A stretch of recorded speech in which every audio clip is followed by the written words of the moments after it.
He's come for the scroll. What is up, you guys? Welcome back to a brand new video, and we are back with some more Southperry, the old school MapleStory Roguelike, where every run is different. As you can see in the first episode, we started out and we were just level 1, but I've been playing a little bit and I am level 8 now. I've unlocked Flash Jump, which is a huge help with traversing the map a lot faster, and I only need one more level and I unlock Shadow Shifter. Also, as you can see with the dice roll, my penalties have been changed to no penalty at all. Actually, I get a buff now that my character has a bit higher level. Also, as you can see, I get some free items. It's because I killed some bosses last run, and the more bosses you kill, the more loot you get at the start of your next run. So we start off with this gun that has flamethrower, which is a perfect starting weapon. Helps us get to a higher level quickly. Also, as you can see, for every run you do, you get these cards which give you permanent upgrades. These help you mainly through the early game. Those will buff your stats and stuff like that, as you just saw. But as you also can see, this flamethrower is insane. I'm going through these first few levels quite quickly. These days what I do is just run through Shanks at the port and go to the mainland quite quickly. I just want to get to the Hennessy's hunting grounds as soon as possible, because there's a lot of great loot to get there early game. Also, the spawn rate is really good, and especially if you have a weapon like I have right now, it's very fast experience. And oh boy guys, do I have a special playthrough today. As the title suggests, this is a god run. I have nothing to complain about. I get spoon-fed so many good items during this run. But sometimes you have one of those runs and it starts off also with this amazing passive skill, multi-snail shell throw. When you first look at it, you think, why would I want to be throwing snail shells? And you're right thinking that, especially if you start playing this game. The snail shell skill is pretty weak, but later in this playthrough you'll figure out why I'm picking those snail shell skills. Also, the first boss wasn't too hard. I just buy all the scrolls and a glove with a pretty decent skill that I like to use early game. Helps you clear out long horizontal platforms like this. As you can see, I'm just leveling up some skills right now. Nothing too crazy. I'm almost about to hit level 20. There we go. Next boss fight, quite easy, it's just a snowman. And definitely with this flamethrower, the burn damage helps a lot by killing these early monsters and bosses quite quickly. And then when I hit level 20, I like to go to the end tunnel. And the way I get there really quickly is by just going to the taxi in Hennessy's, going to Lud Harbor again, where we get off the boat, and just walk to the VIP taxi, teleport to the end tunnel, only costs 20k. And I normally come here if I have a pretty okay-ish mobbing weapon, which I have, as you can see.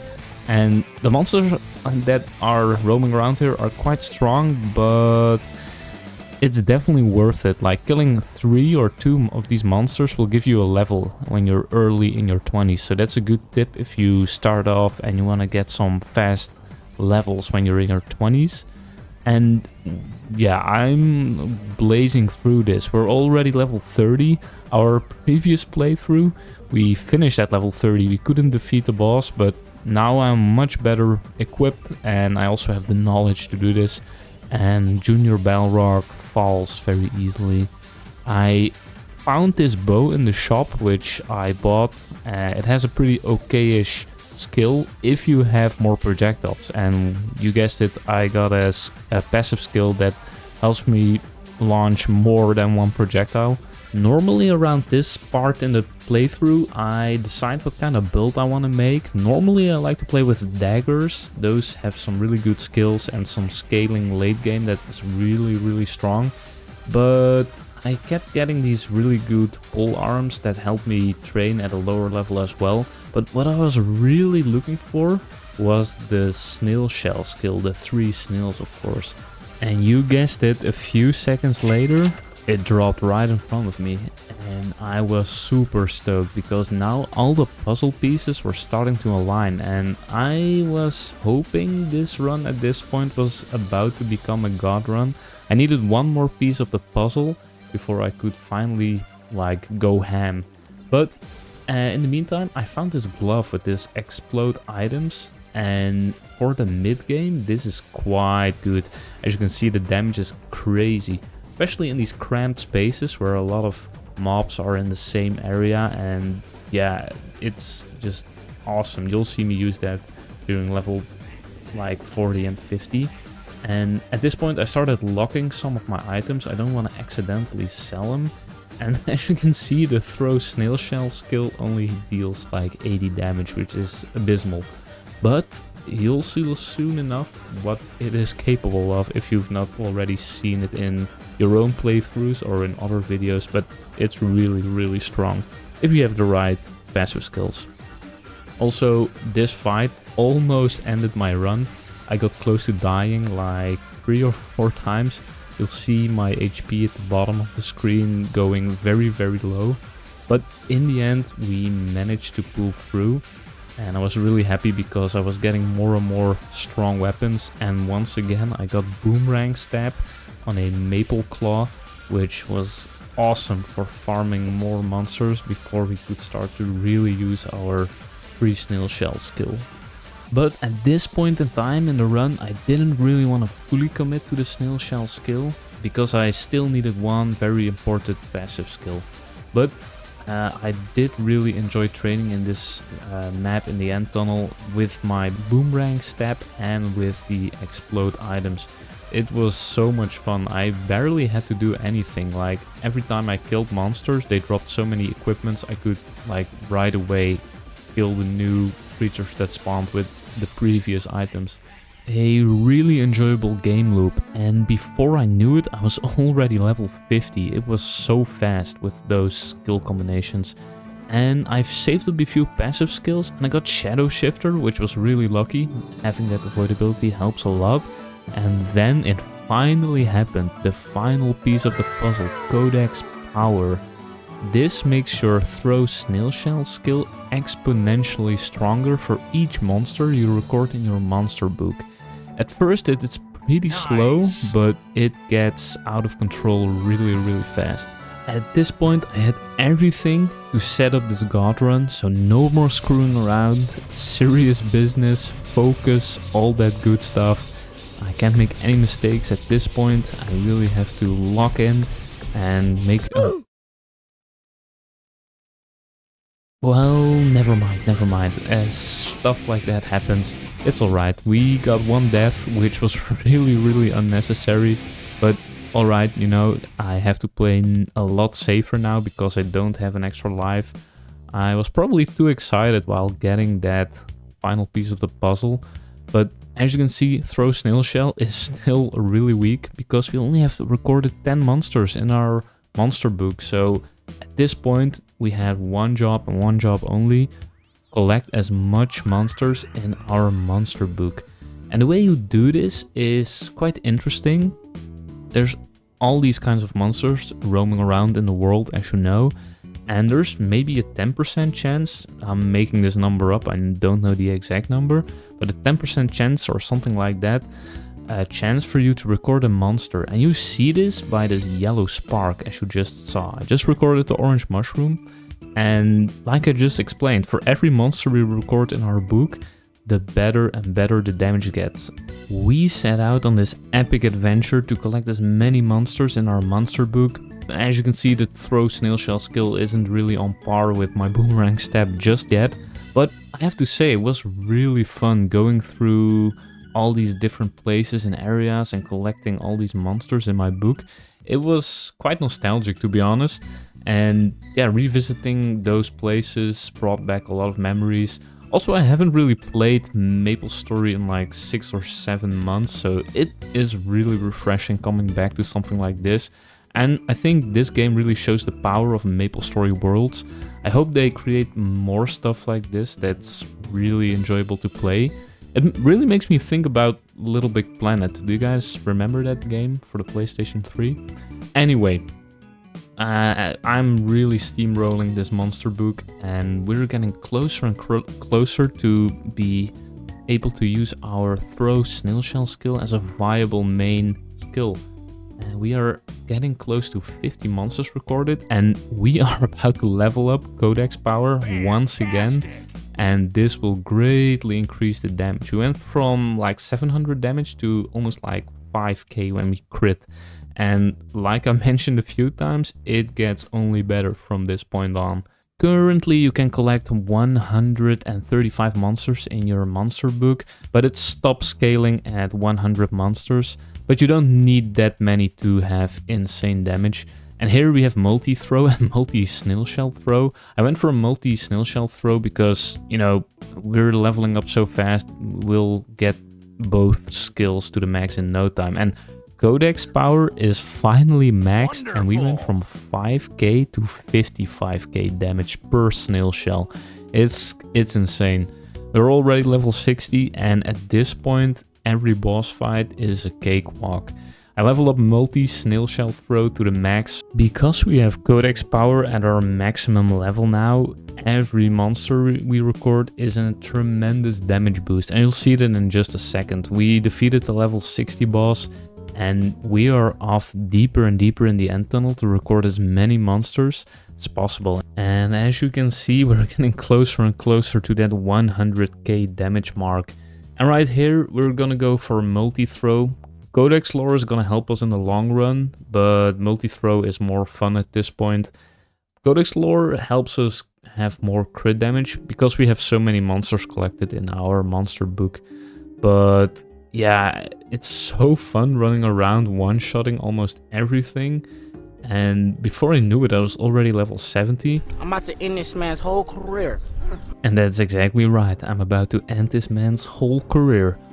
And yeah, you can see it's super easy to defeat bosses. All these high-level monsters almost always die in one blow if I have a crit. And I've reached the 100k mark, and by recording just a few more monsters, if we crit, we are getting close to 200k damage. And you'll see me hit the 1 million damage mark in this playthrough eventually. Also, I figured out how scrolling works just a little bit, but because this isn't a really conventional playthrough, I wasn't really going for weapon damage. As you saw, I don't really need that much more damage.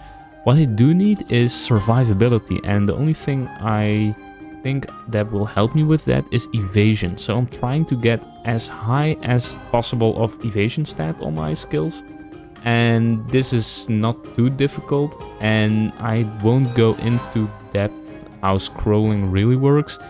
If you guys are interested, I could make a small guide or tutorial how scrolling works in Southperry, but yeah, I'm talking way too much about scrolling. We are 79 already, and we're getting closer and closer to the finish line. As you saw, I left Victoria Island for Orbis to collect some more monsters in my monster book. Once you get here, you can't get back, so you have to decide if you want to leave Victoria Island for good. But I collected so many monsters there, I thought it was time to move to Orbis and El Nath. These are the only two cities that are in this version of the game at the moment. They'll probably add more at some point. And yeah, I two-shot at that level 80 boss. Since we are closely reaching the end game of this run, I decided to finish up my build and my equipments right here, or mainly my equipments I should say. So I bought these boots mainly to get them to a decent amount of evasion. Once again, I'm just going for evasion. Damage is no problem at all. Only weak spot in our build is the helmet, but we'll get to that soon enough. And as you can see, any monster that I like hit dies in one shot. And I found this Muay Thai helmet, which is pretty nice. It has pretty good starting stats, and yeah, I gotta say, I've had a few runs so far where I came to the end game, but I've never gotten this strong.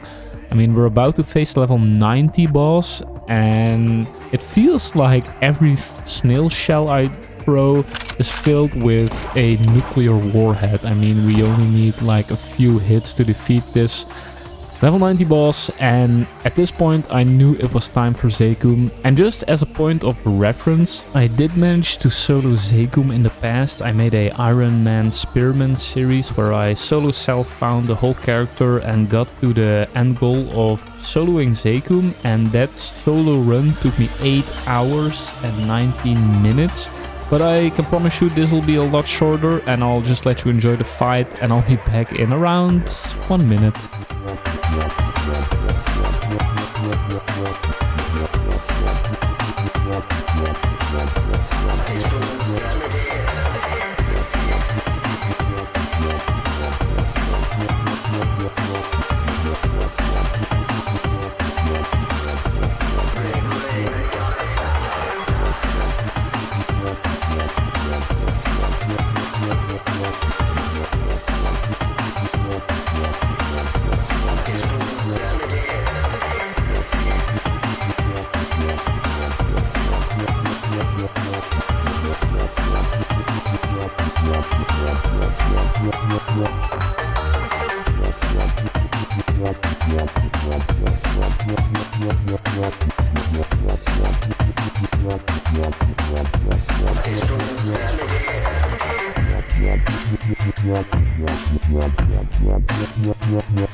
And that was it, guys. It took me a little over 1 minute, like 1 minute and 9 seconds, something like that.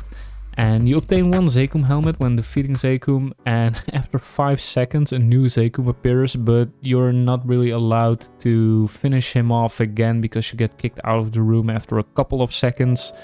And you get this one Zakum helmet. I decided to just scroll it. I thought it was a nice way to end this run because we just need to level up a couple more levels and finish off the level 100 boss. But once you're able to defeat Zakum, that level 100 boss becomes more of a courtesy than anything else. But here you can see me get those final levels. I also tried re-entering the Zakum boss room. I thought it would be interesting to face him again, but yeah, you're not allowed to challenge Zakum again once you've defeated him in the same run. And I made it my goal once I hit level 100 to see if I could get a few more levels before entering the level 100 boss room. And I did manage to gain a few more levels, so it's quite funny to enter that final boss room with a bit higher level than level 100. I'm pretty interested to see if they increase the max level you can get on a run. And yeah, that was Southperry, guys. A pretty interesting take on classic MapleStory, old school MapleStory, with the combination of a roguelike. I enjoyed it a lot, and at this point I completed the game a couple of times, and I'm just currently waiting for more updates and patches to be put into this server/game, and that's about it. If you guys are interested in guides or tutorials in this server or about this server, just let me know in the comment section down below. And if you watched this far, a like or subscription to my YouTube channel would be highly appreciated. And more old school MapleStory content to come in the future. I'm hoping that the release date of Classic Worlds is announced pretty soon. But besides that, have a great rest of your day, and I hope to see you guys in the next video. And that's about it. Have a great day. Bye bye.